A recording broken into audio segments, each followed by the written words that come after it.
Welcome back to Barneyjmusic and welcome to our first episode of What the Fugue. My name is Barney. I'm a professional composer and I'm also the founder and director of Barneyjmusic.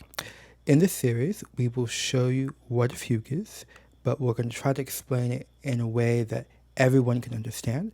So if something is unclear or if you're inspired, feel free to let me know in the comments because we want the general public to have our backing.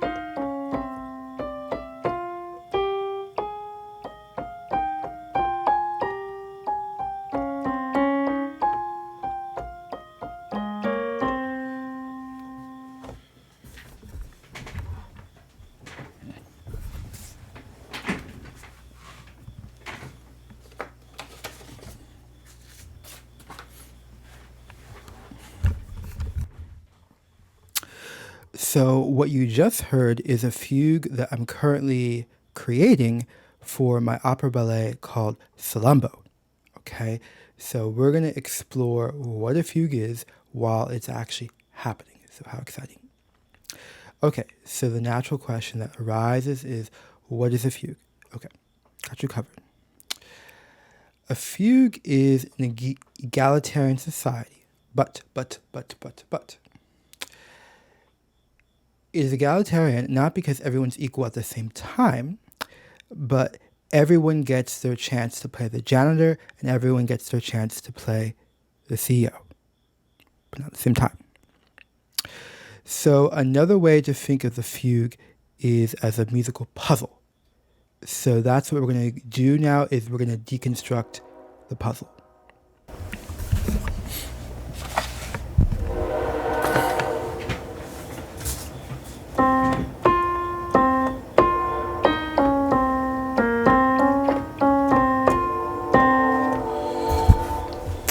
So the first thing to understand in the fugue is that it's always going to start naked.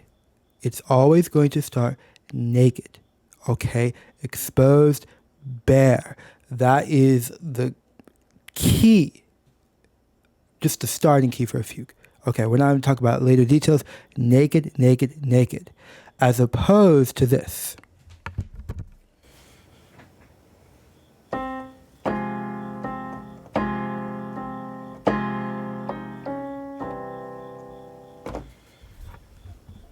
Just now, I added harmony, I added chords, I added context.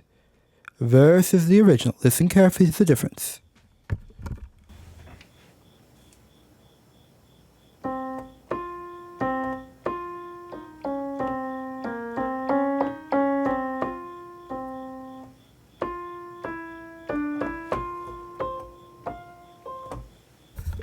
So did you hear that? It was a naked theme, and then something comes after.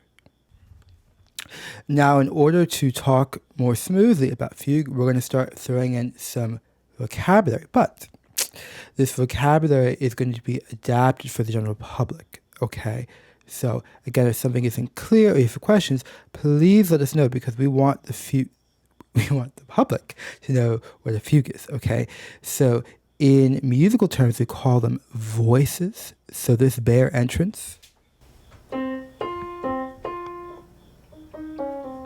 is called a voice, okay? But let's think of them as layers.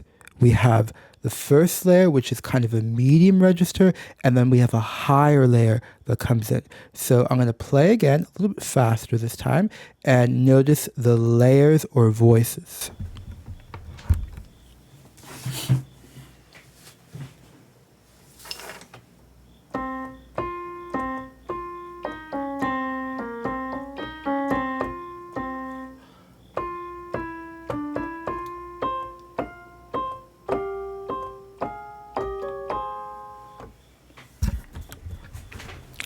Did you hear two layers? Okay, so there's layer 1, and then the next thing would be layer 2. Now, a very important concept in the fugue, and what makes the fugue separate from most other forms of music, whether it's within classical or outside of classical, is something what we refer to as the independence of the voices. Now, I hope that doesn't sound too scary, but I'm going to show you what I mean.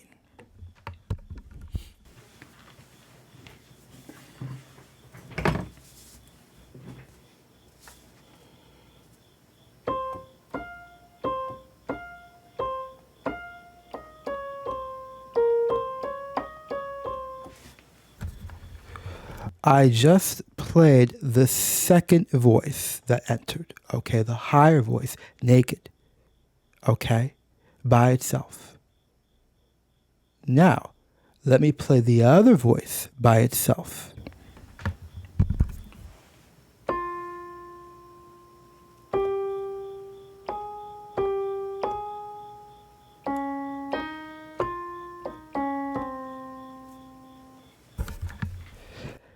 That sounds like a different piece. That's the beauty of the fugue. I'm going to do it one more, each voice I'm going to do separately, and then I'm going to combine them, okay? Because I understand it's hard to understand, to comprehend things quickly, especially on a piano, because this is going to be for a string orchestra in Salammbô. There will be a full orchestra in Salammbô, and you need to hear this live to really experience what I'm talking about, but hope you get something, okay? So I'm going to play these 2 layers separately, and then I'm going to play them simultaneously.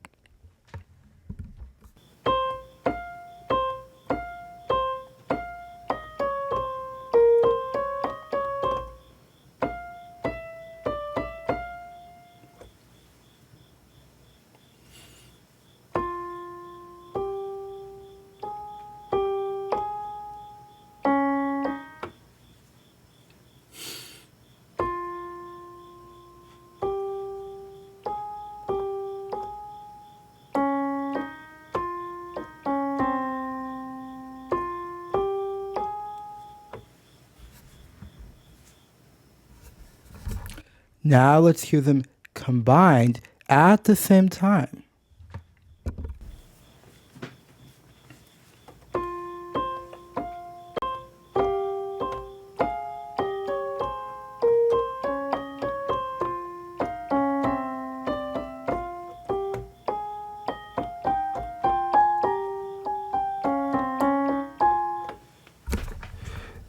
Do you understand what I mean now about independence of voices? So though those 2 layers or voices are played simultaneously in the actual music, okay, they're actually composed as 2 separate lines, okay? Each could stand on its own. Each could be interesting on its own. That's the ideal of a fugue. Now, once you add more and more layers, it's impossible that every line is going to be super interesting on its own. But that is one of the central ideals of the fugue, independence of voices.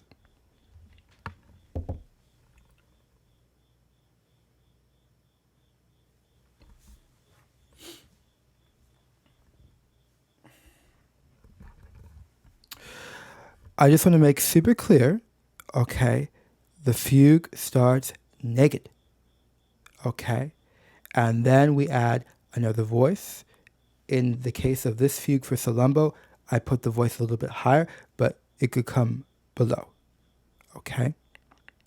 Another word for the voice is layer, but I'm going to throw in another term that would be synonymous to all of them that might surface a little better, and that's a character, okay? So I'm going to play the fugue from the start and go on, and I want you to try to perceive it through this lens. You have character 1 that comes in and says something, and then character 2 comes in.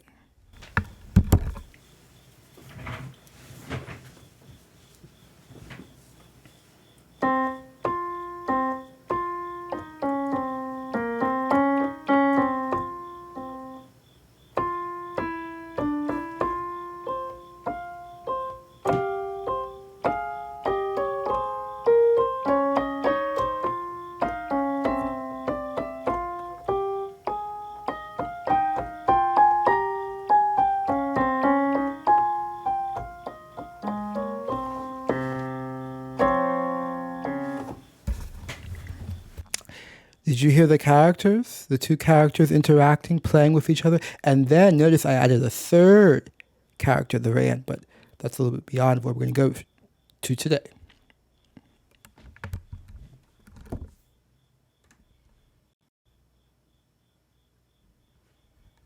Testing.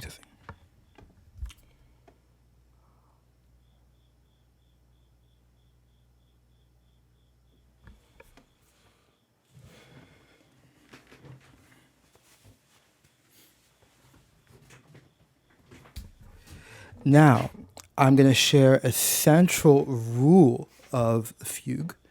And I would say a rule is too light. It's truly a law of the fugue. And there are no exceptions to this law, except one, though it doesn't count because of different reasons. Listen carefully.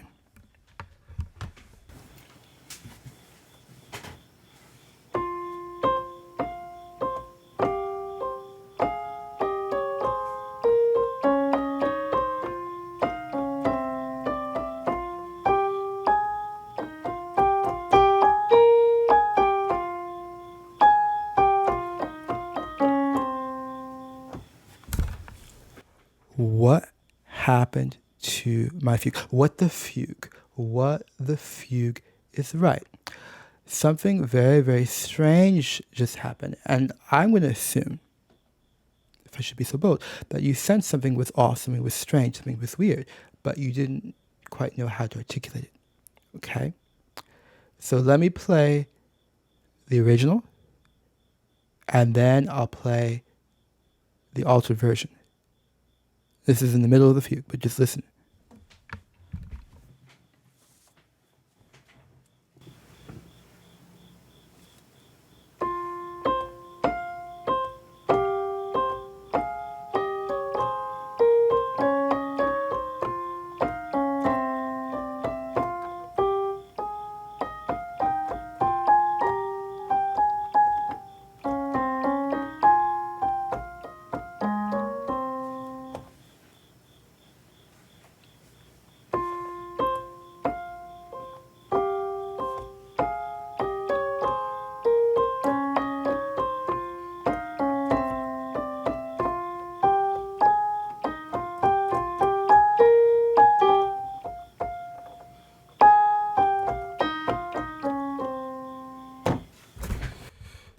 Sorry, it's a little bit difficult to play altered like that.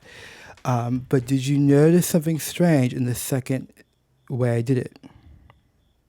Okay, let me point out the moment where it all goes wrong.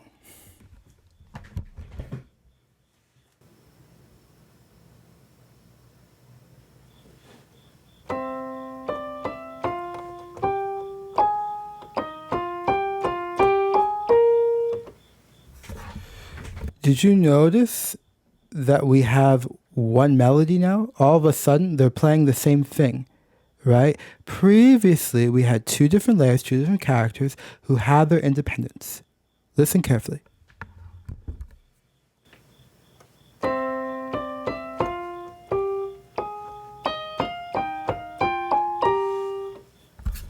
We have the top.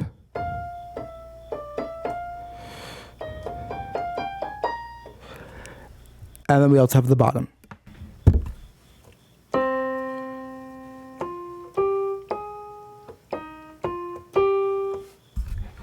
And they play together.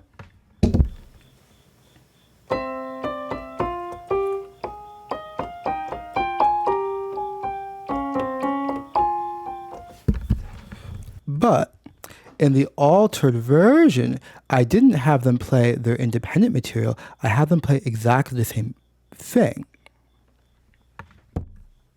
The beginning starts off fine.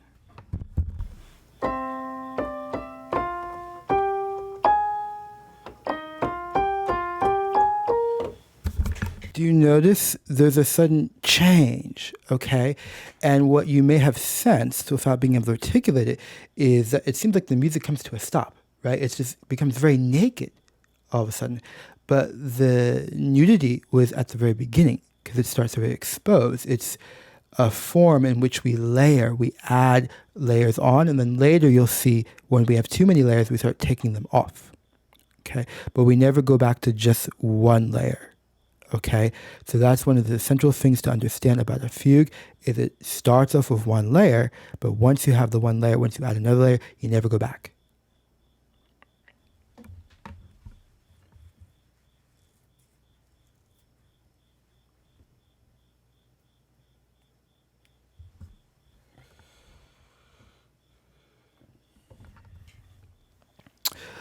This rule of the independence, okay, is so primordial that you can't forget it. I know you're going to forget it, so I'll try to talk about it in the future video, but using different terminology to trick you. Now, I have one more important thing I want to share with you. So I gave away the word. Well, it has to do with sharing. That's one of the beauties of the fugue, that it's a shared form. Before I do that, I want to play an excerpt of my first orchestral work, Help Us on the Way, for orchestra. In 5 movements, I'm playing the last movement, called The Great Rescue.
Do apologize for a missed little note there. But listen, this is for orchestra. So what you're hearing is kind of a translation of it. It's doing the best I can on piano. But what I really hope is you'll be able to experience Help Us on the Way live when we finally have the orchestra of Barneyjmusic. But of course, we'll need the support. And that will come for the purchase and sale of our products. And our first product at Barneyjmusic is going to be the musical score of Help Us on the Way. But imagine if I could explain what the fugue is and have a live orchestra to do that. That'd be awesome. And it can happen, and it will happen.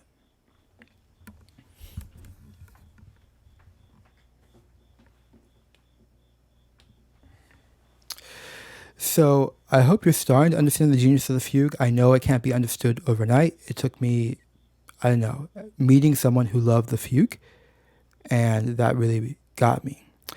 And so one of the great gems of the fugue is what I call the sharing aspect. I'm gonna play this a couple times because I think it's gonna take some time to perceive it.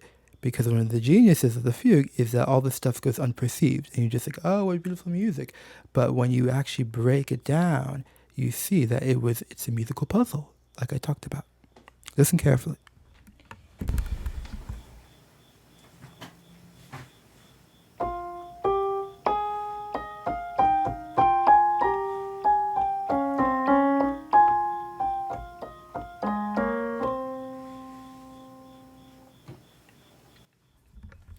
I'm going to play slower and try to accent one voice and then another, so it won't be totally musical, but it's to show you something. Okay, so please bear with me.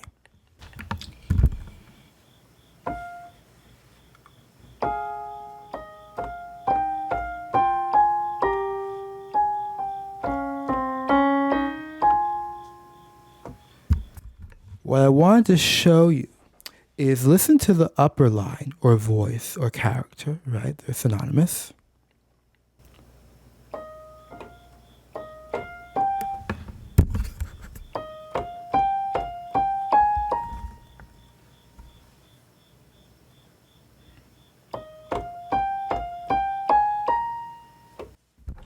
You hear that running quality? Notice that the lower line, when the upper voice has that moving quality, the lower line goes slower. Listen carefully. I'll play it very slowly for you so you can perceive it.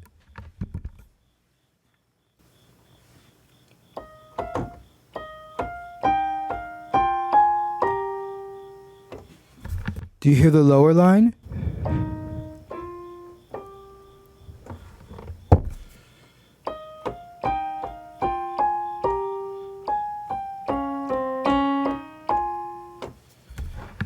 And then when the lower line moves quicker, the upper line either freezes, in this case it kind of freezes, or it moves slower. I don't know if that's clear, so I'm going to just do it a couple more times and just note that there's one voice that's moving quicker and another voice that isn't.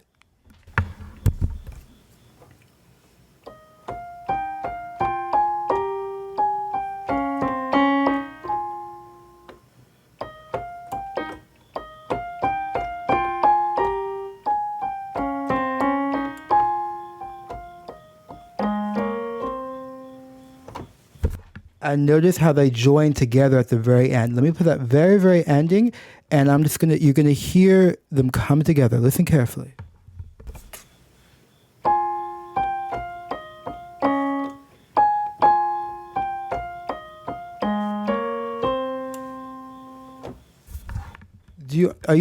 Let me know if it's not clear. Please let me know, because I don't know if I'm making any sense. But I promise you, it makes sense in my head, and I know it makes sense for other people because I've gotten other people to understand it. So let me play this whole passage up the tempo just to appreciate the music.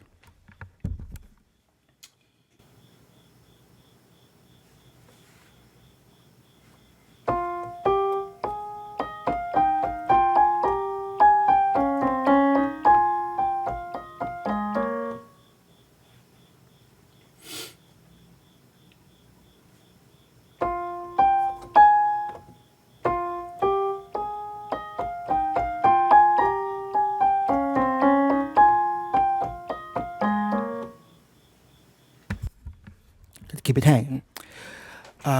Do you hear what I'm talking about when one layer is kind of taking a break? Like, oh, I'm running out of breath. The other layer starts moving more and vice versa.